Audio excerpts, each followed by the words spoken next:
para saudara dan saudari yang Tuhan cintai.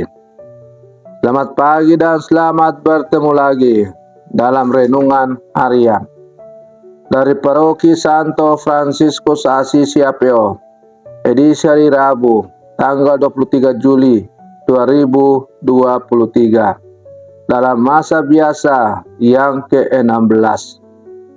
Mengawali hari yang baru ini, kita hendak mendengar dan merenungkan sabda Tuhan. Marilah sebelum kita mendengar dan merenungkan sabda Tuhan, kita berdoa. Dalam nama Bapa dan Putra dan Roh Kudus. Amin. Allah Bapa, sumber kehidupan, Engkau menyediakan rezeki bagi jiwa raga kami. Semoga kami selalu bersyukur atas kemurahan-Mu dan tetap setia memuji-Mu dalam setiap peristiwa hidup kami. Bersabdalah ya Tuhan, kami siap mendengarkan. Terpujilah Engkau Bapa, Putra dan Roh Kudus, kini dan sepanjang segala masa. Amin. Para saudara dan saudari yang Tuhan cintai, sabda Tuhan yang hendak kita dengar dan kita renungkan untuk mengawali hari yang baru ini diambil dari Injil Matius pasal 13 ayat 1 sampai 9. Tuhan bersamamu. Inilah Injil suci menurut Matius. Pada suatu hari, Yesus keluar dari rumah dan duduk di tepi danau. Maka datanglah orang banyak berbondong-bondong, lalu mengerumuni dia, sehingga Yesus naik ke perahu dan duduk di situ. Sedangkan orang banyak semuanya berdiri di pantai. Yesus mengajarkan banyak hal kepada mereka dengan memakai perumpamaan-perumpamaan. Ia berkata, ada seorang penabur keluar menabur benih. Pada waktu ia menabur, sebagian benih itu jatuh di pinggir jalan, lalu burung-burung datang memakannya. Sebagian jatuh di tanah yang berbatu-batu, yang tidak banyak kena tanahnya. Lalu benih itu pun segera tumbuh, karena tanahnya tipis. Tetapi sesudah matahari terbit, layulah tumbuhan itu dan menjadi kering karena tidak berakar. Sebagian lagi jatuh di tempat duri, lalu makin besarlah semak itu dan menghimpitnya sampai mati. Dan sebagian jatuh di tanah yang baik, lalu berbuah. Ada yang 100 ganda, ada yang 60 ganda, ada yang 30 ganda. Barang siapa bertelinga untuk mendengar, hendaklah ia mendengar. Demikianlah sabda Tuhan.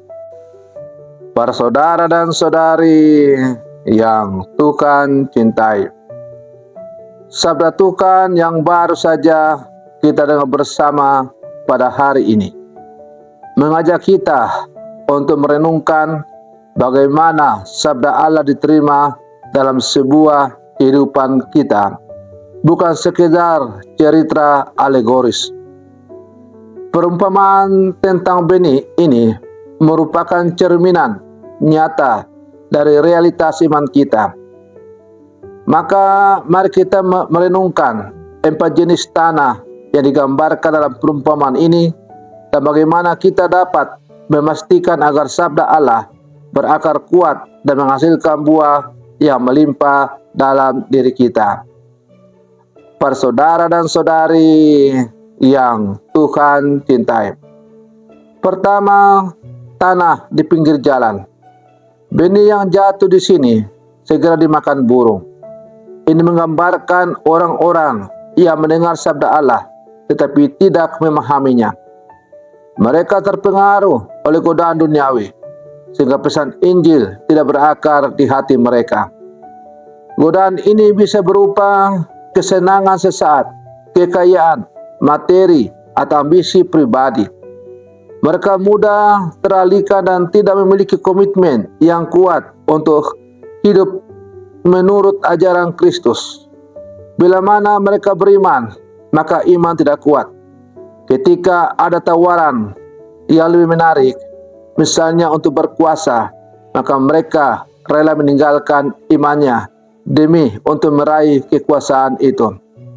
Untuk menghindari menjadi seperti tanah di pinggir jalan, kita perlu berdoa untuk kejernihan pikiran dan hati, agar kita dapat memahami dan merenungkan sabda Allah dengan sungguh-sungguh. Tanah yang kedua ialah tanah yang berbatu-batu. Benih yang jatuh di sini tumbuh dengan cepat, tetapi segera layu karena tidak berakar dalam hati. Ini menggambarkan orang-orang yang menerima sabda Allah dengan antusiasme awal, tetapi iman mereka dangkal dan mudah goyah di saat menghadapi cobaan. Mereka kurang memiliki kekuatan dan kesabaran dalam menjalani hidup sebagai orang Katolik. Tantangan hidup sekecil apapun dapat membuat mereka kehilangan semangat dan meninggalkan jalan Tuhan.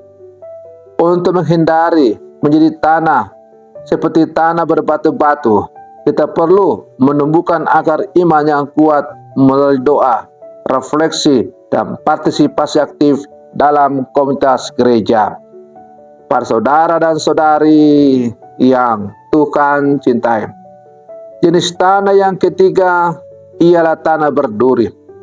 Benih yang jatuh di sini tumbuh, tetapi tercekik oleh duri.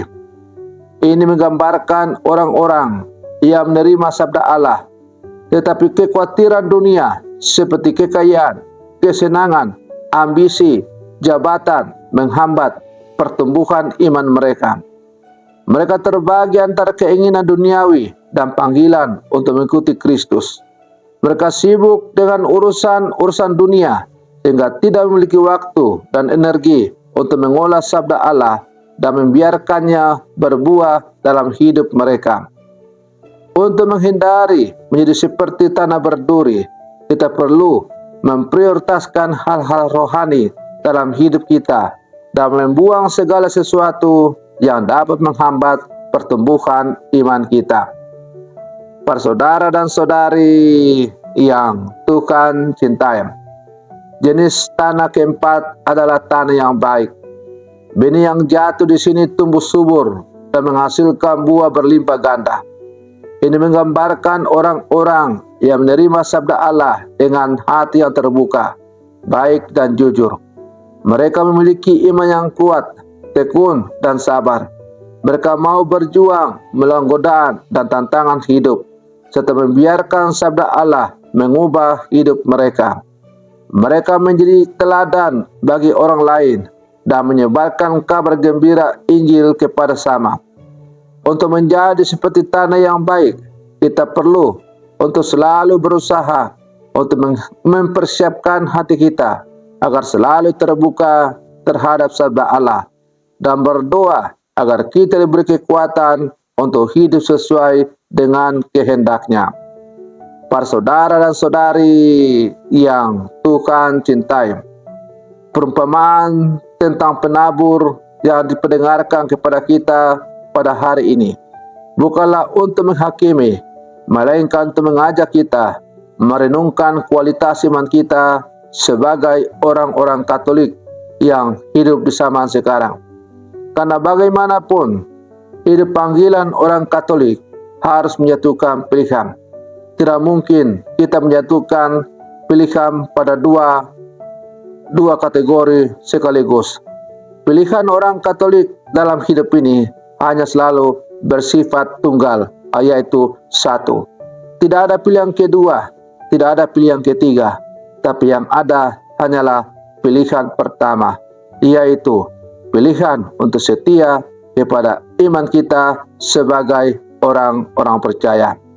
Kita semua diajak untuk semakin merenungkan dan mengalami berbagai macam pengalaman seperti tanah yang digambarkan dalam perumpamaan ini. Yang terpenting adalah kita berjuang dan selalu setia di jalan iman kita, meskipun kita menghadapi banyak tantangan. Para saudara dan saudari yang Tuhan cintai, Semoga permenungan saya ini semakin menghantar kita menjadi orang-orang Katolik yang sejati, yang tidak mudah tergoyahkan imannya oleh karena macam-macam tawaran dunia.